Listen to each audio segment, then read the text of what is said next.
황영철. 저는 좀 놀랐어요. 이 기사를 보고. 어떤 기사죠? 그러니까 정치자금법 위반인데 보좌진 월급을 반납받아서 사무실 운영비 등으로 사용한 혐의가 있다고 지금 발견돼서 지금 조사를 받으러 검찰에 출석한 거죠. 보좌관이 이미 혐의의 일부를 예. 시인을 했고요. 아마도 검찰에서 황영철 의원을 이렇게 소환 조사를 했다는 것은 곧 피의자 신분이 되지 않을까 싶기도 하고 거의 대부분은 이미 물증을 다 맞춰놓고 확인차 소환한 게 아닌가 하는 생각도 좀 들어요. 그 19대 국회의원 시절 보좌진의 월급을 일부 반납받아서 지역구 사무실 운영비 등으로 불법 사용한 혐의를 집중 조사하고 있다. 이런 일 자주 있어요, 야수님? 자주 있으면은 다 갈아 죽여야죠.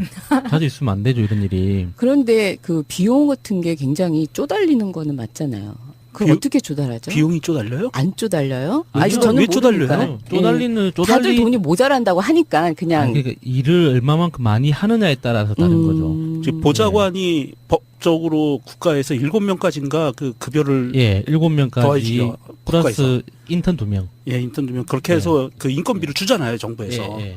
그리고 국회의원 연봉이 1억 3천 정도 되죠. 그러니까 실수령액으로 그 매월 한 1,000만 원에서 1,100만 원 사이입니다. 그러니까 보통 예. 한 이제 1억 3천 정도 된다고 해요. 근데 그러면 일을 많이 하는 경우에는 모자랄 수 있겠죠. 그런데 후원금도 받잖아요. 일 잘하는 사람들은 후원금 잘 받잖아요. 아, 그러니까 이게 이 황영철 의원 같은 경우에 이런 케이스에서는 정치자금법 위반으로 핵심적인 사안이 되는 게 의원이 알고 했느냐. 안 그러면 보좌진들이 의원은 모르는 상태에서 자기들끼리 돈을 그렇게 했느냐 하는 경우가 이제 갈리는 거거든요. 그럼 경비는 보좌진이 관리를 하는 거예요? 정치 자금의 수입을 관리하는 사람이 따로 있고 집행하는 사람이 따로 있어요.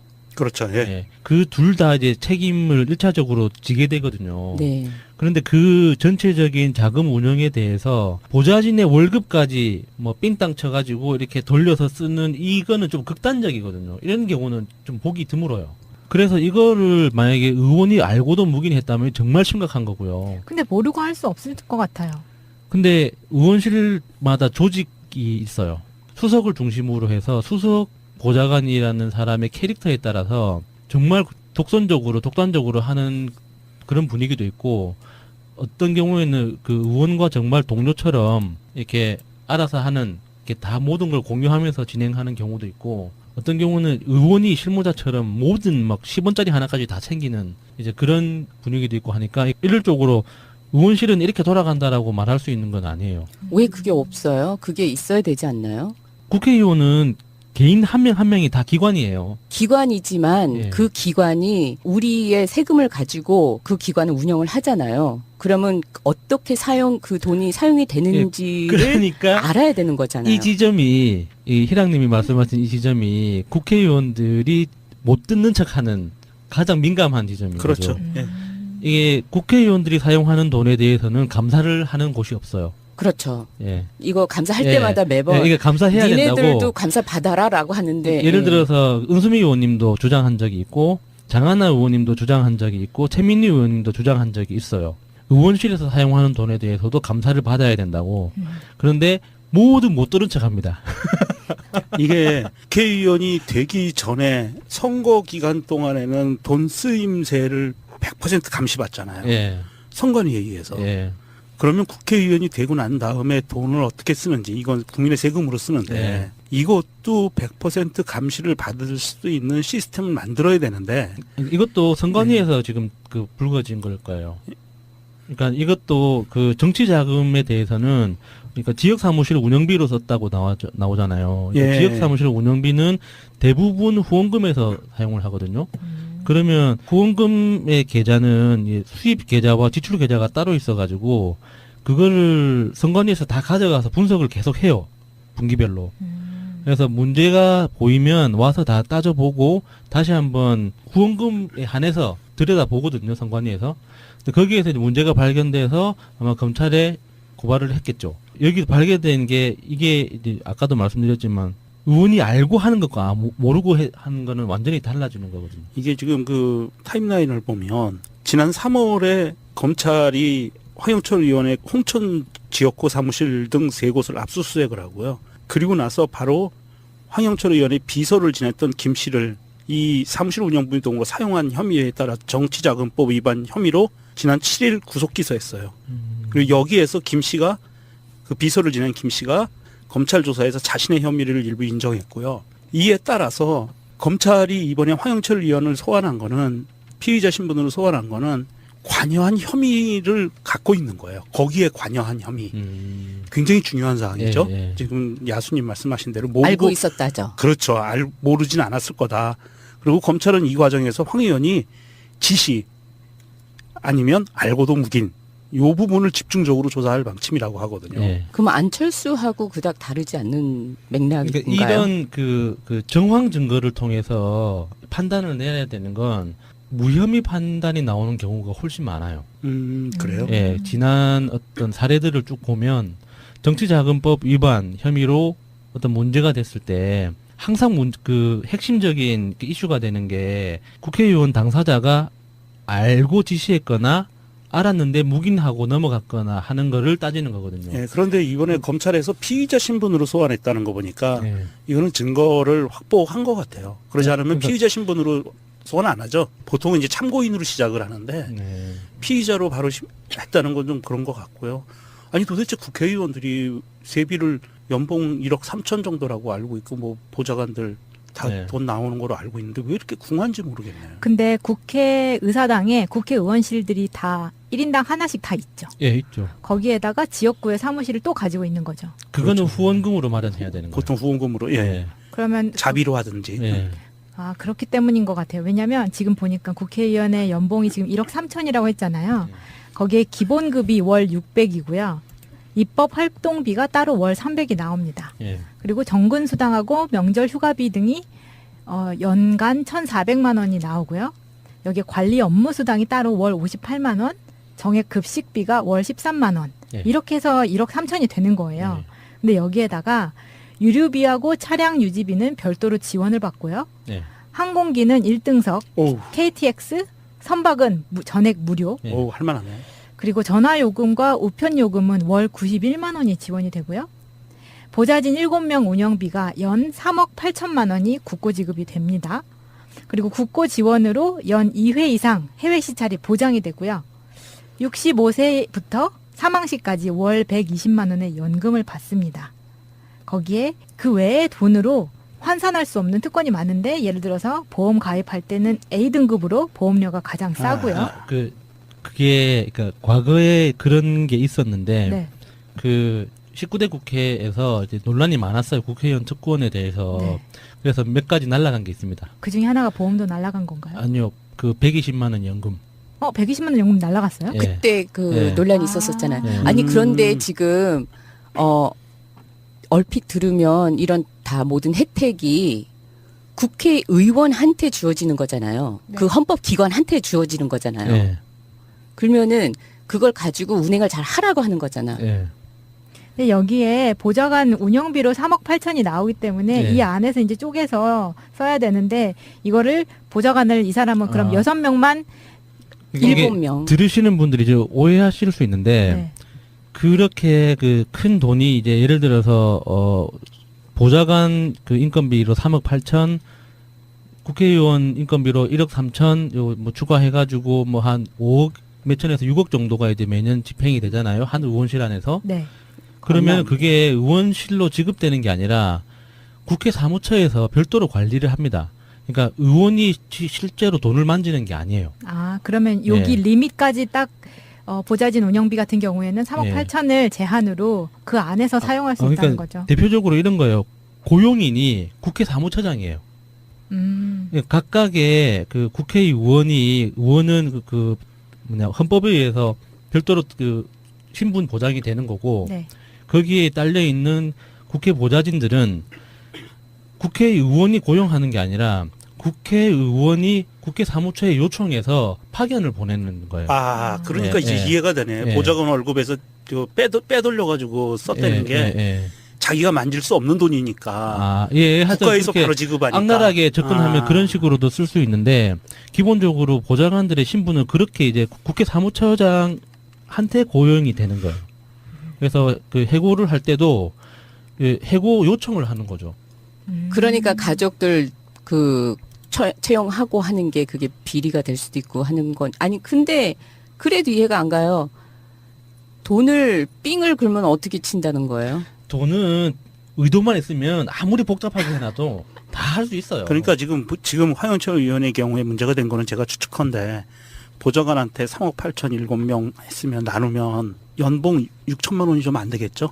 그 나누면. 급수마다 좀 다르니까요. 뭐 그러니까 대략, 평균으로 네, 나눠버리면 대략, 예. 6천만 원 정도라고 네. 그러고 6천만 원을 국회 사무처에서 국가에서 지급을 해주는데 예. 그 중에 뭐 한 1,000만 원 정도는 돌려받는 거지 국회의원이. 아, 이게 그거 같은 거구나. 교수들이 프로젝트를 따가지고 조교들한테 돈을 마땅히 줘야 되는 걸 가지고 조교들 다시 반납하는. 그렇죠. 뭐 비슷한 예. 네, 이렇게 상상해보면 이렇게 했을 것 같아요. 월급을 줘. 그래서 이제 수석이 불러가지고 회의에 불러가지고 야 후원금 조금씩 내. 그렇지. 이렇게 하는 거죠. 예. 그러면 자기 명의로 후원금을 내는 건 안 되거든요. 안 되죠. 자기 네. 직원이. 그러니까 이제 그 가족 명의로. 예, 배우자나 이제 어머니한테 이제 하면 용돈 주면서 용돈의 반띵은 저쪽으로 입금해 주세요. 이렇게 딱 하다가 주기적으로 똑같은 사람이 계속 그 입금을 하면 누가 봐도 의심스럽거든요. 왜냐면은 그 정치 자금은 10만 원까지만 맞아요. 세액 공제가 되고 10만 원이 넘어가면 그 소득 공제가 되잖아요. 네. 근데 똑같은 사람 이름으로 뭐 몇십만 원씩 매달 이렇게 들어온다는 건 누가 봐도 이상한 거거든요. 정치에 대해서 이렇게 큰 그 뭐 야망이나 알려져 있는 사람이 아닌 이상 크게 고액 후원을 하는 사람들은 한 번에 뭐 100만 원, 500만 원 해가지고 신분을 밝히고 후원을 한단 말이죠. 근데 한 개인이 매달 몇십만 원씩 주기적으로 이렇게 하면 누가 봐도 의심스러운 거죠. 그것보다 복잡한 방법으로 하면 얻는 이익보다 관리하는 비용이 더 커지니까 이렇게 가니까 너무 전문적인 것 같아요. 근데 이 황영철 의원이 이게 좀 심각한 게 황영철 의원이 100만 원 이상이죠. 의원직 날아가는 게 100만 원 이상을 선고받게 되면 바른정당이 원외정당이 되는 거 그렇죠. 그렇죠. 네. 네. 의원 의석수가 모자라요 이제 네. 그렇게 되면. 네. 아, 이혜훈 의원 막차 타는 건가요? 어쩌나. 어쩌나. 이거 읽어드릴 글은 아닌데 태극기가 민심이다라고 저쪽에 그 자유당 쪽에를 지지하는 사람의 트윗인가 봐요. 이런 것도 올려놔 있네요. 강원도 홍천의 배신자 황영철 검찰에 소환됩니다. 이런 것도 올라왔네요. 저쪽으로 갈래다가 안 가가지고 비난을 엄청 많이 받고. 따로 있어요. 그렇죠. 예. 예. 그 둘 다 이제 책임을 1차적으로 지게 되거든요. 네. 그런데 그 전체적인 자금 운영에 대해서 보좌진의 월급까지 뭐 삥땅 쳐가지고 이렇게 돌려서 쓰는 이거는 좀 극단적이거든요. 이런 경우는 좀 보기 드물어요. 그래서 이거를 만약에 의원이 알고도 묵인했다면 정말 심각한 거고요. 근데 모르고 할 수 없을 것 같아요. 근데 의원실마다 조직이 있어요. 수석을 중심으로 해서 수석 보좌관이라는 사람의 캐릭터에 따라서 정말 독단적으로 하는 그런 분위기도 있고 어떤 경우에는 그 의원과 정말 동료처럼 이렇게 알아서 하는 이렇게 다 모든 걸 공유하면서 진행하는 경우도 있고 어떤 경우는 의원이 실무자처럼 모든 막 10원짜리 하나까지 다 챙기는 이제 그런 분위기도 있고 하니까 일률적으로 의원실은 이렇게 돌아간다라고 말할 수 있는 건 아니에요. 왜 그게 없어요? 그게 있어야 되지 않나요? 국회의원은 개인 한 명 한 명이 다 기관이에요. 기관이지만 예. 그 기관이 다들 쪼달리 돈이 모자란다고 하니까 그냥 그러니까 일을 얼마만큼 많이 하느냐에 따라서 다른 거죠. 지금 보좌관이 법적으로 국가에서 7명까지인가 그 급여를 예, 7명까지 더해지죠. 플러스 인턴 2명. 예, 인턴 두면 그렇게 해서 그 인건비를 주잖아요, 정부에서. 예. 그리고 국회의원 연봉이 1억 3천 정도 되죠. 그러니까 실수령액으로 그 매월 한 1,000만 원에서 1,100만 원 사이입니다. 그러니까 예, 보통 예. 한 이제 1억 3천 정도 된다고 해요. 근데 그러면 일을 많이 하는 경우에는 모자랄 수 있겠죠. 그런데 후원금도 받잖아요. 일 잘하는 사람들은 후원금 잘 받잖아요. 아, 그러니까 이게 이 황영철 의원 같은 경우에 이런 케이스에서는 정치자금법 위반으로 핵심적인 사안이 되는 게 의원이 알고 했느냐. 안 그러면 보좌진들이 의원은 모르는 상태에서 자기들끼리 돈을 그렇게 했느냐 하는 경우가 이제 갈리는 거거든요. 그럼 경비는 보좌진이 관리를 하는 거예요? 정치 자금의 수입을 관리하는 사람이 따로 있고 집행하는 사람이 황영철. 저는 좀 놀랐어요. 이 기사를 보고. 어떤 기사죠? 그러니까 정치자금법 위반인데 보좌진 월급을 반납받아서 사무실 운영비 등으로 사용한 혐의가 있다고 지금 발견돼서 지금 조사를 받으러 검찰에 출석한 거죠. 보좌관이 이미 혐의의 일부를 예. 시인을 했고요. 아마도 검찰에서 황영철 의원을 이렇게 소환 조사를 했다는 것은 곧 피의자 신분이 되지 않을까 싶기도 하고, 거의 대부분은 이미 물증을 다 맞춰놓고 확인차 소환한 게 아닌가 하는 생각도 좀 들어요. 그 19대 국회의원 시절 보좌진의 월급을 일부 반납받아서 지역구 사무실 운영비 등으로 불법 사용한 혐의를 집중 조사하고 있다. 이런 일 자주 있어요, 야스님? 자주 있으면은 다 갈아 죽여야죠. 자주 있으면 안 되죠, 이런 일이. 그런데 그 비용 같은 게 굉장히 쪼달리는 거는 맞잖아요. 그럼 비용- 어떻게 조달하죠? 비용이 쪼달려요? 안 쪼달려요? 왜 아직 쪼- 저는 왜 쪼달려요? 모르니까. 아니 우리의 세금을 가지고 그 기관을 운영을 하잖아요. 그러면 어떻게 그 돈이 사용이 되는지를 그러니까 알아야 되는 거잖아요. 이 지점이 이 희랑님이 말씀하신 이 지점이 국회의원들이 못 듣는 척하는 가장 민감한 지점인 그렇죠. 거죠. 예. 이게 국회의원들이 사용하는 돈에 대해서는 감사를 하는 곳이 없어요. 그렇죠. 예. 이거 감사할 예. 때마다 매번 예, 이게 감사해야 니네들도 된다고. 감사 받아라라고 하는데 예를 예. 들어서 은수미 의원님도 주장한 적이 있고 장하나 의원님도 주장한 적이 있고 최민희 의원님도 주장한 적이 있어요. 의원실에서 사용하는 돈에 대해서도 감사를 받아야 된다고. 그런데 모두 못 들은 척합니다. 이게 국회의원이 되기 전에 선거 기간 동안에는 돈 쓰임세를 100% 감시받잖아요. 예. 선관위에 의해서. 예. 그러면 국회의원이 되고 난 다음에 돈을 어떻게 쓰는지, 이건 국민의 세금으로 쓰는데 네. 이것도 100% 감시를 받을 수 있는 시스템을 만들어야 되는데, 이것도 선관위에서 지금 그 불거진 걸 거예요. 그러니까 이것도 그 정치 자금에 대해서는 그러니까 지역 사무실 운영비로 썼다고 나오잖아요. 예. 지역 사무실 운영비는 대부분 후원금에서 사용을 하거든요. 그러면 후원금의 계좌는 이 수입 계좌와 지출 계좌가 따로 있어가지고 그거를 선관위에서 다 가져가서 분석을 계속 해요. 분기별로. 그래서 문제가 보이면 와서 다 따져보고 다시 한번 후원금에 한해서 들여다보거든요. 선관위에서. 근데 거기에서 이제 문제가 발견돼서 아마 검찰에 고발을 했겠죠. 여기 발견된 게 이게 이제 아까도 말씀드렸지만 의원이 알고 하는 것과 모르고 하는 거는 완전히 달라지는 거거든요. 이게 지금 그 타임라인을 보면 지난 3월에 검찰이 황영철 의원의 홍천 지역구 사무실 등 3곳을 압수수색을 하고요. 그리고 나서 바로 황영철 의원의 비서를 지냈던 김 씨를 이 사무실 운영비 등으로 사용한 혐의에 따라 정치자금법 위반